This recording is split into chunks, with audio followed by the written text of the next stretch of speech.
साल 3150 BC Egypt में एक बादशाह था जो लोगों पर जुल्म करता था और खुद को खुदा कहलवाता था।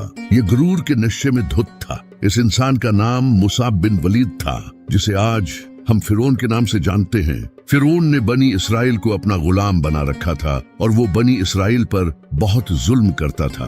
फिरौन की हुकूमत को कई साल गुजरते गए और इसका जुल्म भी बढ़ता गया। लेकिन एक दिन इसने लोगों को बातें करते सुना कि इसराइल में एक बेटा पैदा होगा जो कि फिरौन की हुकूमत गिरा देगा। फिरौन को लगा कि लोगों ने कोई ख्वाब देख लिया है या फिर ये इनकी किताबों की कोई प्रेडिक्शन है। लेकिन एक दिन फिरौन ने ख्वाब देखा कि यरूशलेम से एक आग आती है और वो मिस्र के सारे घरों को जला देती है, लेकिन बनी इसराइल के बच्चों को कोई नुकसान नहीं पहुंचाती।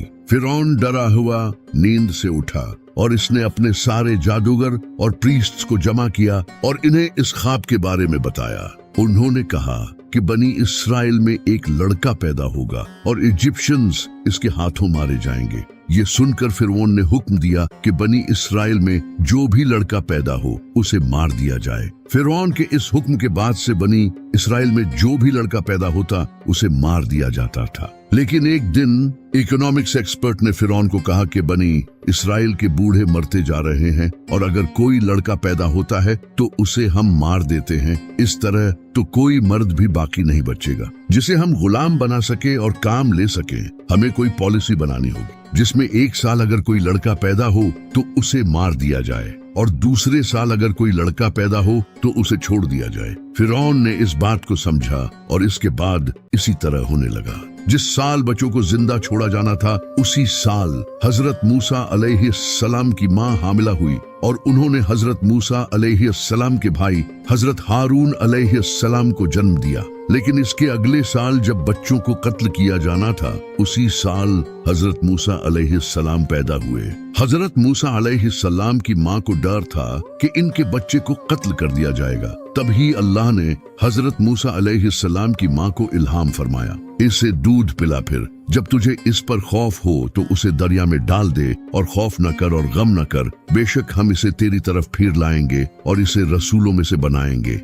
हजरत मूसा अलैहिस्सलाम की मां ने अल्लाह के हुक्म को माना और हजरत मूसा अलैहिस्सलाम को एक टोकरी में डालकर दरियाए नील के किनारे जाकर पानी में छोड़ दिया। जब हजरत मूसा अलैहिस्सलाम की मां ने इन्हें दरिया में छोड़ा तो अल्लाह ने टोकरी को हुक्म दिया और ये तैरती हुई फिरौन के महल के किनारे दरिया पर आ गई। वहां से महल के नौकरों ने इस टोकरी को उठाया और फिरौन की बीवी के पास ले गए। फिरौन की बीवी एक नेक और अच्छे दिल की औरत थी। जैसे ही उसने हजरत मूसा अलैहिस्सलाम को देखा तो अल्लाह ने इसके दिल में हजरत मूसा अलैहिस्सलाम की मोहब्बत डाल दी। फिरौन की बीवी की कोई औलाद नहीं थी, वो चाहती थी कि उसे बेटा हो। उसने फिरौन से इसे अपने पास रखने का कहा और फिरौन ने उसे इजाजत दे दी, क्योंकि फिरौन अपनी बीवी को देखकर हैरान था। जिस तरह वो उस बच्चे को सीने से लगा रही थी, प्यार कर रही थी। इसी तरह ये सिलसिला चला और हजरत मूसा अलैहिस्सलाम बड़े होते गए। अल्लाह ने हजरत मूसा अलैहिस्सलाम को फिरौन के घर में पाल कर दिखा दिया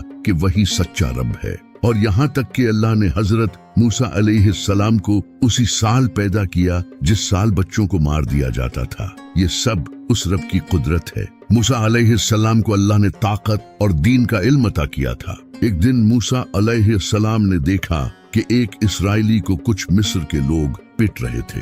उस इसराइली ने मूसा अलैहिस्सलाम से मदद मांगी। मूसा अलैहिस्सलाम उसकी मदद करने के लिए आगे बढ़े और तब ही मूसा अलैहिस्सलाम ने उस आदमी को गलती से कत्ल कर दिया। मूसा अलैहिस्सलाम को लगा कि उन्होंने बहुत बड़ी गलती कर दी। वो बहुत ज्यादा दुखी हुए और उन्होंने फौरन अल्लाह से माफी मांगी और अल्लाह ने भी उन्हें माफ कर दिया।